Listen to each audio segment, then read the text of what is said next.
Hello everyone, welcome in this channel. And हम सभी जानते हैं कि साइंस का कितना इम्पोर्टेंट है सीएपीएफ के एग्ज़ाम में। साइंस का इम्पोर्टेंट कितना ज़्यादा है सीएपीएफ के एग्ज़ाम में, तो उसके रिगार्डिंग जो साइंस का 2 चैप्टर मैंने पढ़ाया था, यूनिट एंड डायमेंशन एक चैप्टर। तो अब हम केमिस्ट्री में एक चैप्टर स्टार्ट करते हैं जिसका नाम है मैटर। ठीक है, यहाँ से पूरा डेप्थ में ये 9 क्लास से रिलेटेड जितना भी है, मतलब कि 9 के एनसीईआरटी से, वहाँ से मैंने सब कुछ कवर किया, ऑलमोस्ट सब कुछ कवर किया। तो यहाँ पे सबसे पहले जानते हैं कि व्हाट इज़ मैटर। मैटर क्या है? ठीक है, तो मैटर क्या है, जिसको हिंदी में हम लोग बोलते हैं पदार्थ। हिंदी में क्या बोलते हैं? पदार्थ। जो हिंदी मीडियम है उनके लिए भी है ये। तो हिंदी में इसका ये होता है पदार्थ। ठीक है, पदार्थ। What is matter? तो मैटर क्या है? Matter anything which occupy space, have some mass and volume is known as matter। ठीक है, जो क्या करता है, कुछ स्पेस ऑक्यूपाई करता है। लाइक यहाँ पे कोई एक पेन रखा हुआ मान लीजिए। ठीक है, तो ये पेन क्या हुआ, इतना स्पेस ऑक्यूपाई किया, उसका कुछ मास भी होगा। ऐसा तो नहीं कि मास जीरो होगा। ठीक है, मास जीरो हो भी नहीं सकता। एंड उसका वॉल्यूम भी होगा। तो उसको हम लोग क्या बोलेंगे? मैटर, पदार्थ। जो कुछ जगह घेरता हो, जिसका कुछ द्रव्यमान हो तथा जिसका कुछ आयतन हो, उसे हम क्या कहेंगे? पदार्थ कहेंगे। ठीक है, ये रहा मैटर का डेफिनेशन। ये मैटर का डेफिनेशन हो गया। अब एंशियंट टाइम में इंडियन फिलोसोफर्स क्या सोचते थे? एंशियंट टाइम में इंडियन फिलोसोफर्स क्या सोचते थे?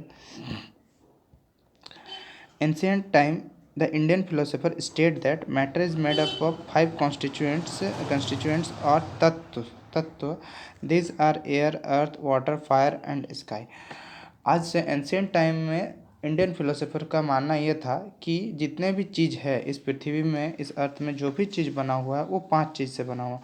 और वो 5 चीज़ कौन कौन सा है? तो एयर हवा, अर्थ धरती पृथ्वी जिसे मिट्टी बोलते हैं, वाटर पानी, फायर आग तथा स्काई आकाश। ये 5 तत्वों से बना हुआ है। इसलिए आदमी जब मरता है तो बोलता है पंच तत्व में विलीन हो गया। तो ये ऐसा इंडियन फिलोसोफर्स का मानना था एंशियंट टाइम में।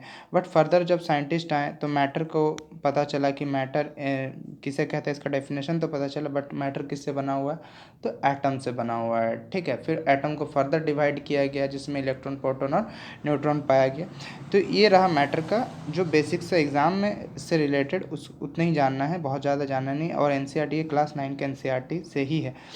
उसके बाद हम आगे पढ़ेंगे और डेप्थ में पढ़ेंगे, तो कोई क्वेश्चन छूटे नहीं जैसा। ठीक है, साइंस में मेरा यही मानना है, जिसमें आप लगभग 20 से 25 क्वेश्चन आता है, जिसमें आप 40 से 45 नंबर, एटलीस्ट 70% पेपर तो साइंस का करके आ ही सकते हैं। ठीक है, तो इसीलिए अच्छा से पढ़ के जाएँ। अब हम देखते हैं स्टेट ऑफ मैटर। मैटर का 3 स्टेट होता है। मैटर का 3 स्टेट होता है। 3 स्टेट क्या क्या है? तो स्टेट ऑफ मैटर में पहला सॉलिड, लिक्विड एंड गैस। 2 और है, एक है प्लाज्मा स्टेट, एक है बोस-आइंस्टाइन स्टेट। तो उसको बाद में जानेंगे। सबसे पहले जो बेसिक 3 स्टेट होता है उसके बारे में जानते हैं। तो सॉलिड है, ये liquid and last one is the gaseous state. ये these are the 3 state of the matter. अब आते हैं कि सॉलिड क्या, व्हाट इज़ सॉलिड। तो देखिए, सॉलिड्स का जो इंटरमॉलिक्यूलर जो पार्टिकल्स होता है उनके बीच का जो इंटरमॉलिक्यूलर फोर्स है वो क्या होता है? बहुत स्ट्रांग होता है। सॉलिड का इंटरमॉलिक्यूलर फोर्स जो होता है वो बहुत स्ट्रांग होता है। ठीक है, याद रहेगा, सॉलिड का जो इंटरमॉलिक्यूलर फोर्स है वो बहुत स्ट्रांग होता है उनके पार्टिकल्स के बीच का। ठीक है, और ये रिजिड होता है। रिजिड मतलब ठोस। ठीक है, रिजिड मतलब ठोस होता है, ठोस। ठीक है, सॉलिड का मतलब ठोस मतलब कि टाइट होता है। ठीक है, फिक्स्ड शेप होता है, इसका फिक्स्ड शेप होता है और फिक्स वॉल्यूम होता है, किसका? सॉलिड का। And intermolecular force between this particles of the solids is very strong, very very strong, बहुत ही स्ट्रांग होता है। इसीलिए आसानी से आप कोई भी सॉलिड को तोड़ नहीं सकते हैं, बिकॉज इनके बीच का जो बॉन्डिंग है वो बॉन्डिंग क्या होता है? बहुत ज़्यादा स्ट्रांग होता है। तो ये हुआ सॉलिड। अब आगे अगला अगला जो स्टेट है, अगला स्टेट क्या है सॉलिड का? तो अगला स्टेट है लिक्विड। लिक्विड क्या है? तो इनके बीच जो इंटरमॉलिक्यूलर फोर्स होता है, जो पार्टिकल्स के बीच का जो इंटरमॉलिक्यूलर फोर्स है, वो पार्टिकल्स के बीच का इंटरमॉलिक्यूलर फोर्स वीक होता है एज कंपेयर टू सॉलिड, मैंने किससे कंपेयर किया? As compare to solid, weak as compare to solid, solid से ये वीक होता है, ठीक है। कौन?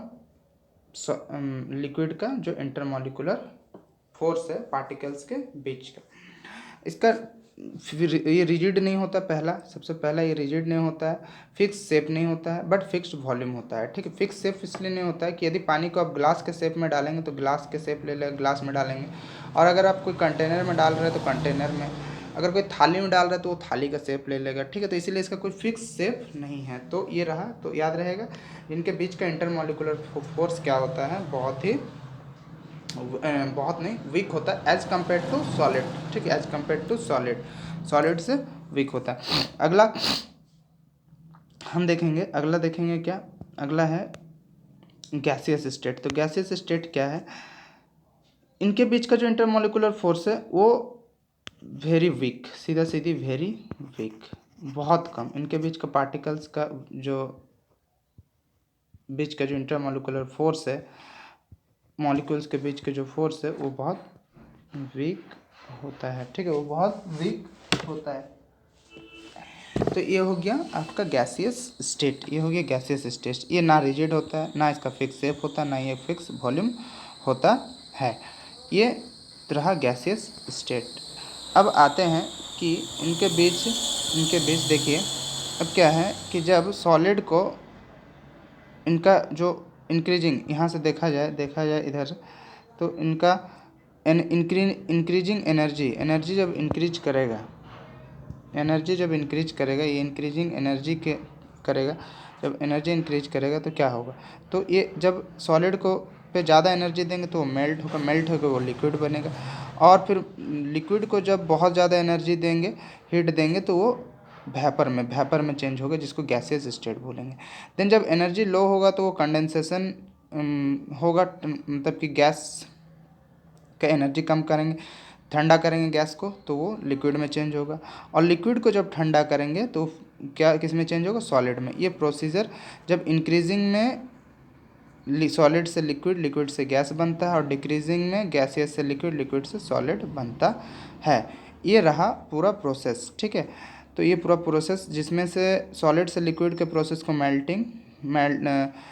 लिक्विड से गैसियस के प्रोसेस को वेपराइजेशन, और फिर गैसियस से लिक्विड का प्रोसेस को कंडेंसेशन, एंड लिक्विड से सॉलिड के प्रोसेस को क्या कहेंगे? लिक्विड से सॉलिड के प्रोसेस को फ्रीजिंग।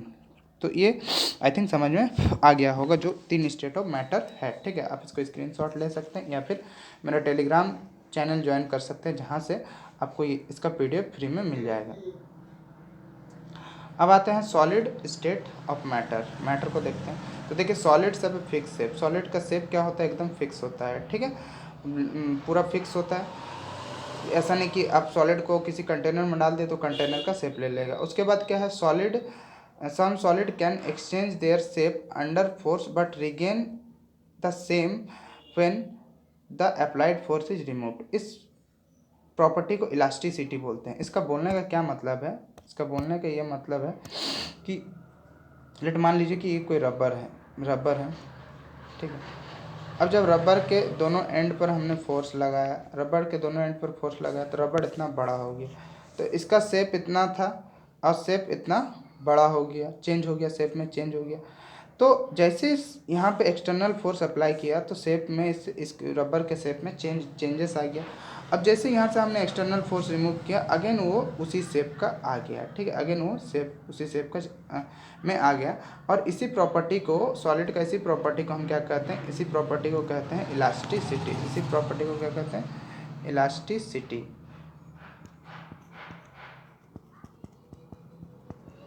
इस प्रॉपर्टी को बोलेंगे इलास्टिसिटी। जब किसी बॉडी पर फोर्स लगाएंगे तो वो अपना शेप चेंज कर लेगा, देन अगेन जैसे फोर्स को रिमूव किया जाता है तो वो उसका शेप रिगेन कर लेता है, वापस उसी शेप पे आ जाता है। उस प्रॉपर्टी को बोलते हैं हम लोग इलास्टिसिटी ऑफ द बॉडी। तो ये रहा दूसरा जो प्रॉपर्टी है। अब आते हैं हम अगला अगला नंबर है solid have a fix volume. तो सॉलिड का वॉल्यूम क्या होता है, फिक्स होता है, ठीक है। ऑब्जेक्टिव्स के परस्पेक्टिव से ये सब इंपॉर्टेंट है, ठीक है। Solid can hardly B compressed on applying pressure. देखिए सॉलिड को प्रेस कर सकते हैं, सॉलिड को प्रेस कर सकते हैं, कंप्रेस्ड कर सकते हैं, नॉट प्रेस्ड, कंप्रेस कर सकते हैं, ठीक है। जब अप्लाइंग बहुत ज़्यादा प्रेशर अप्लाई करेंगे, और जब बहुत ज़्यादा अप्लाई करेंगे तो वो फिर बहुत ज़्यादा प्रेशर अप्लाई होगा सॉलिड पे तो वो टूट भी सकता है, ठीक है, डिवाइड हो सकता है। किसी चीज़ के बहुत ज़्यादा फोर्स अप्लाई कर दिया जाए तो वो टूट जाएगा, ठीक है। तो and solid have negligible kinetic energy of the particle. तो सॉलिड का जो काइनेटिक एनर्जी होता है वो नेग्लेजिबल होता है, ठीक है, ऑलमोस्ट जीरो, इसको नेग्लेक्ट किया जाता है। Solids do not have a property of fusion, ये आर ई लिखा गया है, सॉरी यहाँ दा होता, प्रॉपर्टी ऑफ डिफ्यूजन, ठीक है। सॉलिड्स का फुल्ली डिफ्यूज नहीं होता है, ठीक है। यहाँ पे थोड़ा सा सेंटेंस मिस्टेक हो गया है। अब आते हैं अगला, ये तो रहा solid state of a matter. अब हम इन तीनों के बीच में डिफरेंस देख लेते हैं। मैंने सॉलिड का लिखा था बट लिक्विड और गैस का नहीं लिखा, तो यहाँ पे पूरा उसका डिफरेंस आपको पता चल जाएगा। अब देखिए difference between solid, gas and liquid. देखिए सॉलिड और लिक्विड और गैस के बीच में डिफरेंस क्या है। तो सॉलिड, गैस और लिक्विड के बीच में डिफरेंस जो है, देखिए सॉलिड्स में, solids are rigid in comparison liquid and gas. ये रिजिड होता है, ठीक है, अभी मैंने बताया रिजिड होता है, रिजिड मतलब कठोर, ठोस, ठीक है, कठोर होता है, ठीक है। लेकिन गैस के केस में देखते हैं तो the liquid is not a so rigid, ये बहुत रिजिड नहीं होता है, ठीक है, ये। But gases are also not rigid, gases तो रिजिड होता ही नहीं है, ठीक है। अब हम अगला आते हैं, they have a definite shape and volume. अभी पढ़ा हमने कि सॉलिड का डेफिनाइट शेप एंड वॉल्यूम होता है, but they have definite volume but not definite shape. किसका, लिक्विड का। Gases neither definite shape not definite volume, ना ही डेफिनाइट शेप होता ना ही डेफिनाइट वॉल्यूम होता। अब आते हैं हम solids particle have a low kinetic energy. Solids का काइनेटिक एनर्जी लो होता है। Then liquid molecule have intermediate kinetic energy, मतलब मीडियम काइनेटिक एनर्जी होता है, बट इनका काइनेटिक एनर्जी बहुत ज़्यादा हो, जिसके कारण गैस रैंडमली इधर उधर मूव करता है। किसी भी रूम में रैंडमली इधर उधर क्या करता है, गैस मूव करता है, क्योंकि इसका काइनेटिक एनर्जी गैस का बहुत हाई होता है। अब ये बोल रहा कांट कंप्रेस एप्रिसिएबली, मतलब कि इसको ऑलमोस्ट हम लोग कंप्रेस करना नामुमकिन है, but can easily compressed and can be compress easily to some extent level, ठीक है। इसको आसानी से इन दोनों को हम लोग कंप्रेस कर सकते हैं, इस गैस को कुछ एक्सटेंट लेवल तक हम लोग कंप्रेस कर सकते हैं। फिर their molecules are held rightly by the strong nuclear force. इनका जो मॉलिक्यूल है, मैंने बोला कि जो इंटरमोलिकुलर फोर्स है जो पार्टिकल्स के बीच में, वो स्ट्रांग होता है। बट लिक्विड के केस में देखेंगे तो molecules are held tightly at the intermediate level, ये इनसे वीक होता है। मैंने बताया सॉलिड से वीक होता है और ये बहुत वीक होता है, इनका जो इंटरमोलिकुलर फोर्स जो अट्रैक्शन है वो बहुत वीक होता है। अब हम देखेंगे कि solids are present in very dense form, ठीक है। ये सॉलिड्स का एक डेंस फॉर्म में होता है, बहुत ही ज़्यादा इसका डेंसिटी हाई होता है, but density is present at the intermediate level. Liquid का डेंसिटी इंटरमीडिएट लेवल, देर में सॉलिड से इसका डेंसिटी कम होता है। And gaseous possess very low density, और इसका लो डेंसिटी सबसे लो होता है। तो याद रहेगा कि सॉलिड का डेंसिटी सबसे ज़्यादा, सॉलिड का डेंसिटी सबसे ज़्यादा, देन इसका डेंसिटी, देन इसका डेंसिटी, याद रहेगा। This is the increasing order, और इधर समझाएंगे तो ये डिक्रीजिंग ऑर्डर, ठीक है। Solid can flow easily, sorry solid can not flow easily, क्योंकि इसका डेंसिटी हाई होता है,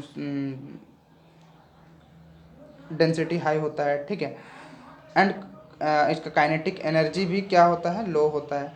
and known by the flowing property, इसका तो फ्लोइंग प्रॉपर्टी होता ही है। एंड ये easily flow and evaporate easily, ठीक है, फ्लो और इवापोरेट दोनों होता है। कौन, gas, gas easily flow and evaporate होता है। और लिक्विड क्या होता है, ये इसका फ्लोइंग प्रॉपर्टी होता है, और सॉलिड को हम इजीली क्या करते हैं, फ्लो नहीं करा सकते हैं, ठीक है। And last one is the diffusion rate is very low. यहाँ पे जो वही बोल रहा था, यहाँ डू हैव लिखा गया, यहाँ डू नॉट होता, तो इसका डिफ्यूजन रेट जो है वो बहुत लो होता है। किसका डिफ्यूजन रेट बहुत लो होता है, तो सॉलिड का डिफ्यूज़न रेट बहुत ही लो होता है। सॉलिड का जो डिफ्यूज़न रेट है वो बहुत लो होता है।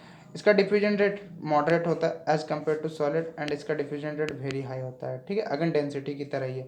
कि डिफ्यूजन किसका ज़्यादा होता है, सॉलिड का, उससे कम किसका होता है तो लिक्विड, सॉरी सॉलिड, किस डिफ्यूजन किसका ज़्यादा होता है तो गैस का, उससे कम लिक्विड का, एंड सबसे कम किसका होता है तो गैस का डिफ्यूजन रेट बहुत कम होता है।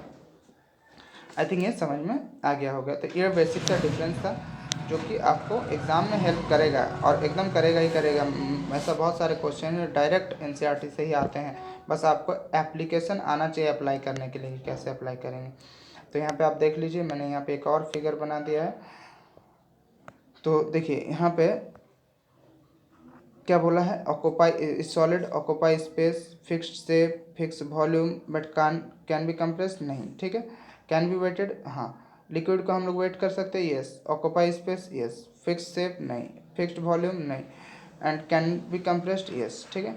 एंड गैस को हम लोग क्या कर सकते हैं, तो गैस को भी सेम थिंग, गैस को वेट, यस। एलपीजी को वेट किया जाता है, जो लिक्विफाइड पेट्रोलियम गैस होता है, ठीक है। Occupied space, yes. Fix shape, no. Fixed volume, no. And can be compress, yes. Easily compressible, ठीक है। ये भी कंप्रेसेबल है बट उतना नहीं है जितना कि गैस है, ठीक है। तो ये रहा सॉलिड गैस लिक्विड का। अब हम आते हैं change of state of matter. क्या है change of state of matter? State of matter को कैसे हम लोग चेंज करते हैं, तो देखिए ये टोटल यहाँ से क्वेश्चन बन सकता है, बहुत इंपॉर्टेंट है, यहाँ से क्वेश्चन बन सकता है। तो देखिए कैसे, ये सॉलिड है, ये वाला सॉलिड जिसका इंटरमोलिकुलर फोर्स बहुत स्ट्रांग है, जो इसको आइस के फॉर्म में दिखाया गया है, इसको बादल के फॉर्म में दिखाया गया है गैस को, और इसको पानी के फॉर्म में दिखाया गया है। अब सबसे पहला बात है कि जब ये सॉलिड से लिक्विड बनता है, कहाँ सॉलिड से लिक्विड, ये यहाँ सॉलिड से लिक्विड बनेगा, सॉलिड से लिक्विड बनने वाला को क्या बोलेंगे, सॉलिड से ये रहा लिक्विड, तो इस प्रोसेस को बोलते हैं मेल्टिंग, अभी हमने देखा। फिर जब लिक्विड से गैस बनेगा तो इस प्रोसेस को बोलेंगे वेपराइजेशन, ठीक है। एंड अब हम आते हैं, जब गैस से लिक्विड बनेगा, गैस से लिक्विड, तो उसको बोलेंगे कंडेंसेशन। एंड जब लिक्विड से सॉलिड बनेगा तो उस प्रोसेस को बोलेंगे फ्रीजिंग, एंड जब सॉलिड से गैस बनेगा तो इसको बोलेंगे सब्लिमेशन। सॉलिड से गैस बनने का प्रोसेस को क्या बोलते हैं, सब्लिमेशन। जैसे कि नैप्थोलिन बॉल्स को जलाएंगे तो वो डायरेक्ट एयर बन के उड़ जाएगा।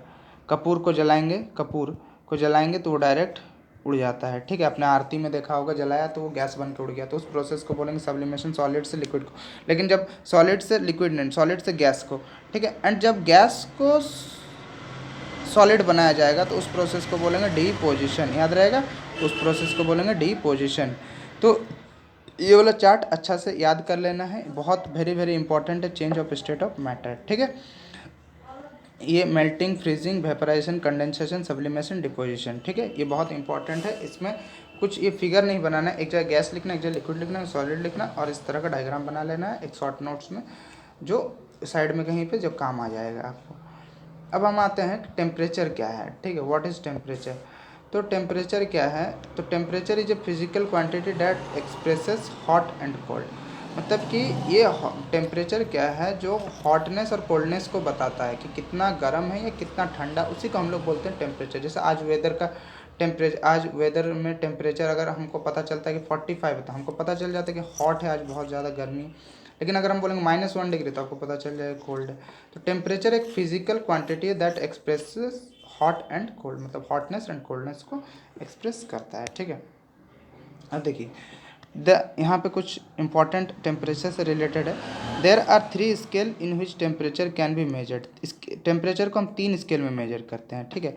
सबसे पहला टेम्परेचर को मेजर करने के लिए एक सेल्सियस स्केल है, एक फ़ारेनहाइट स्केल है और एक केल्विन स्केल है, ठीक है।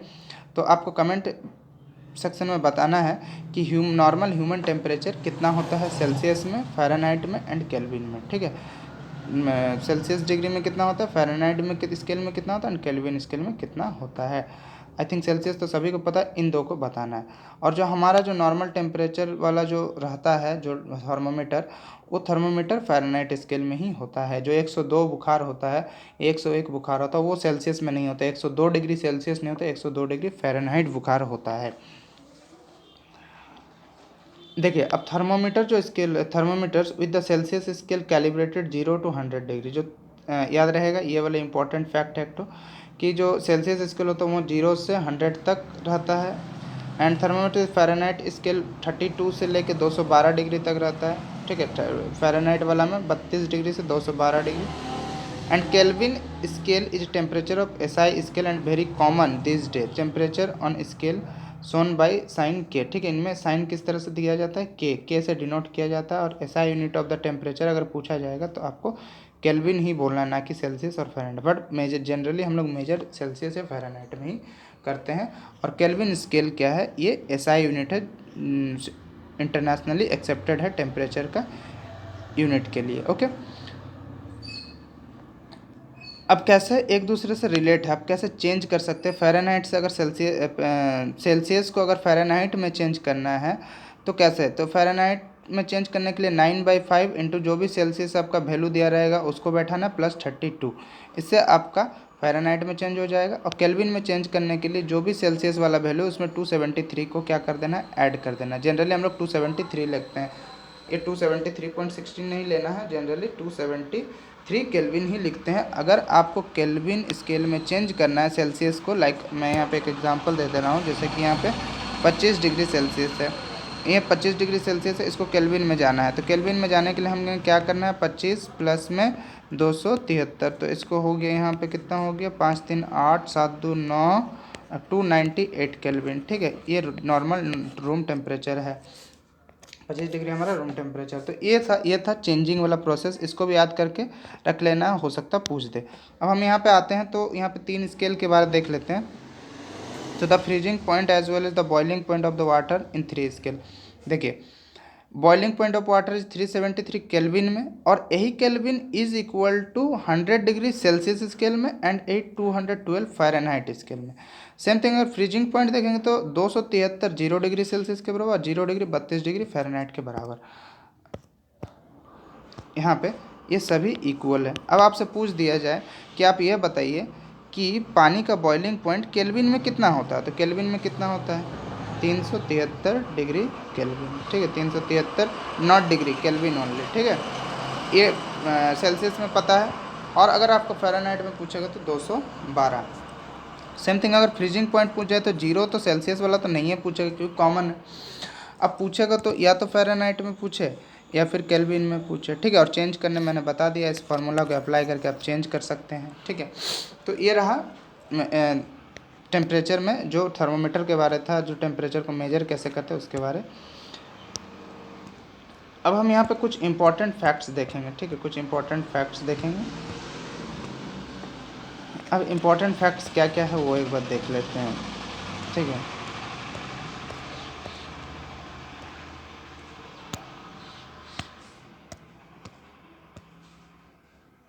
देखिए पहला जो है, in Kelvin temperature symbol degree is not used, Kelvin में डिग्री यूज नहीं होता है, पूछेगा नहीं बट जानना चाहिए। केल्विन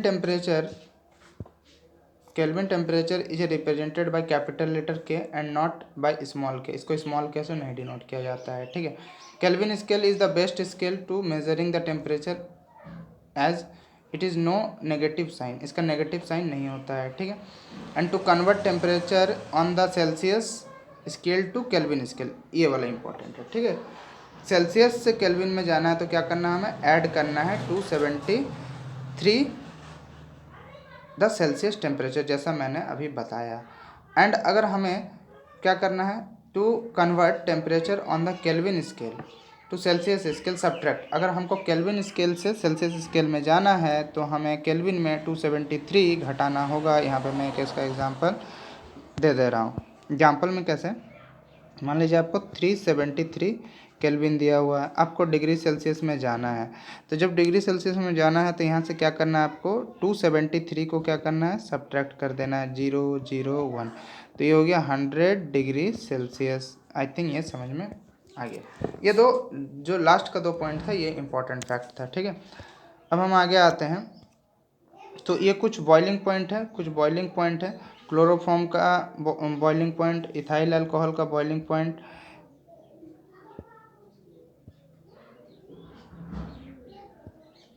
इथाइल अल्कोहल का बॉइलिंग पॉइंट,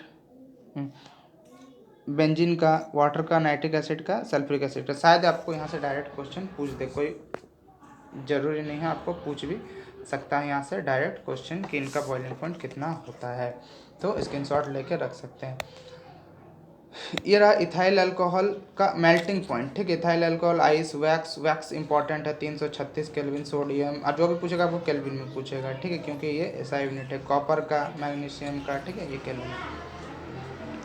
यहाँ एक इम्पॉर्टेंट फैक्ट है, ये हमको सभी को पता होना चाहिए कि we all know that the aquatic animal live comfortably under the sea के अंडर में, पानी के अंदर रहता है। Breathe in oxygen which dissolve in water, जो वाटर में डिजॉल्व होता है ना, जो वाटर में डिजॉल्व H2 है, उसी से वो लोग क्या करते हैं, सांस लेते हैं, ठीक है। तो ये भी पता होना चाहिए, जिसको नहीं पता था वो यहाँ से जान ले कि एक्वाटिक एनिमल्स, जितना भी पानी वाला जो एनिमल्स है वो कैसे सांस लेते हैं। तो वो सांस लेते हैं किससे, वो सांस लेते हैं जो डिजॉल्व रहता है किस पर, पानी में जो ऑक्सीजन डिजॉल्व रहता है उससे सांस लेते हैं, ठीक है। अब हम अगला आते हैं, अगला नंबर पर है,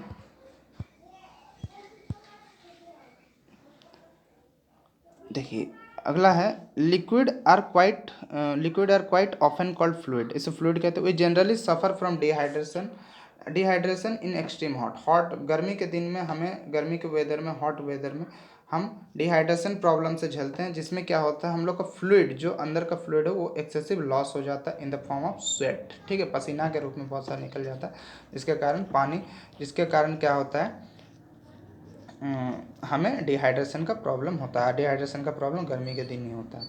अगला है the value of room temperature. यहाँ पे क्या है, the value of room temperature is normally not fixed depend on the mainly upon the condition of the weather. जो रूम टेम्परेचर जो होता है वो डिपेंड करता है कंडीशन ऑफ वेदर।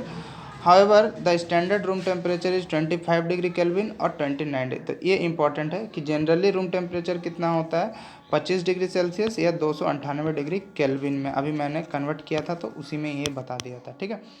तो ये मत सोचिएगा कि रूम टेम्परेचर जनरली इतना होता है, बट जनरली मानना है, जो टेकन लेता है वो 25 डिग्री सेल्सियस ही माना जाता है कि रूम टेम्परेचर इतना माने होता है, ठीक है, होना चाहिए। अदरवाइज वेदर के कंडीशन पर डिपेंड, अगर बहुत ज़्यादा ठंडा है तो ठंड लगेगी, बहुत ज़्यादा गर्मी है तो गर्मी लगेगी, ठीक है। अब हम अगला आते हैं,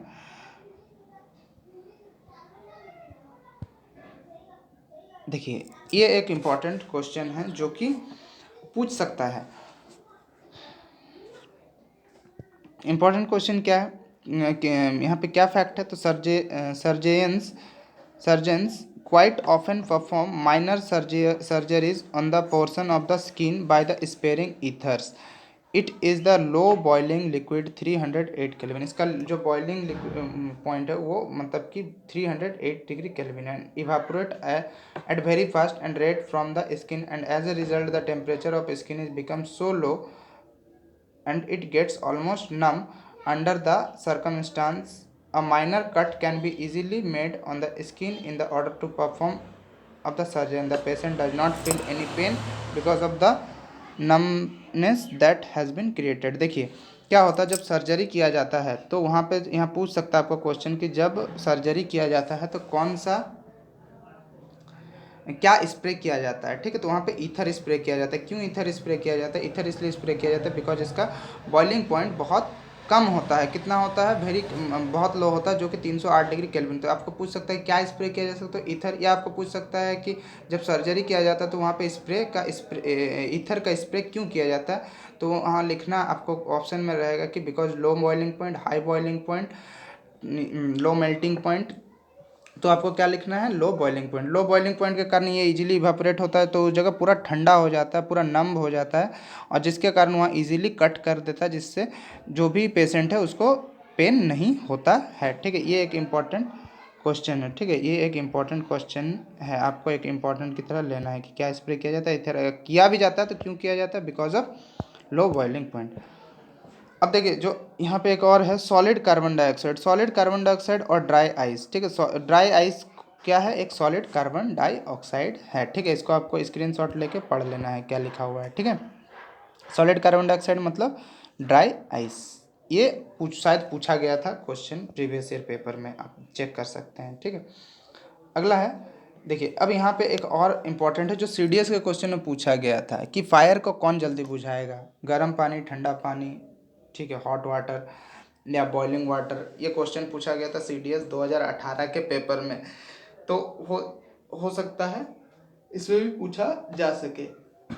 तो क्या लिखा हुआ है कि steam cause more severe burns on the skin than the boiling water because it has more energy in the form of latent heat. इसीलिए अगर आपसे पूछा जाए कि आग को कौन जल्दी बुझाएगा, ठंडा पानी या गर्म पानी, तो आग को बुझाएगा गर्म पानी, क्योंकि आग में गर्म पानी में जो लेटेंट हीट, जो गुप्त ऊष्मा है, वो बहुत ज़्यादा होता है। उस मोर एनर्जी, लेटेंट हीट के फॉर्म में बहुत ज़्यादा एनर्जी होता है, जो आग को जल्दी से क्या कर देगा, बुझा सकता है। और स्टीम में उससे ज़्यादा होता है, किससे, हॉट वाटर से, जो कि ज़्यादा सीवियर केसेस, ज़्यादा जलने का केसेस आपको देखने मिलेगा। स्टीम्स में ज़्यादा सीवियर केस मिलेगा, ठीक है, ज़्यादा सीरियस वाला केस मिलेगा।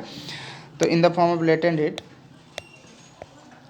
and the boiling water, and it therefore releases greater energy on the coming in the contact with the body and than the boiling water। मतलब कि ज़्यादा एनर्जी किस बॉडी पे लगेगा और जिससे ज़्यादा सीरियस केस हो सकता है, ठीक है। तो यह अगर आपको क्वेश्चन पूछे कि आग कौन जल्दी बुझाएगा, तो अगर स्टीम रहे तो सॉरी, अगर गर्म वाटर है या ठंडा वाटर है तो गर्म वाटर। क्यों? क्योंकि गर्म वाटर में गर्म पानी में क्या है, लेटेंट हीट के फॉर्म में बहुत ज़्यादा एनर्जी उस पर रहता है। लेटेंट हीट एक गुप्त ऊष्मा है। तो ये क्लास कैसा लगा कमेंट जरूर करें, और जो मैंने क्वेश्चन पूछा था उस पर भी कमेंट जरूर करें, और चैनल को सब्सक्राइब एंड शेयर जरूर करें वीडियो को, और सपोर्ट करते रहे ताकि इसी तरह के वीडियो मैं आगे भी बनाते रहूं। Thank you for watching this video.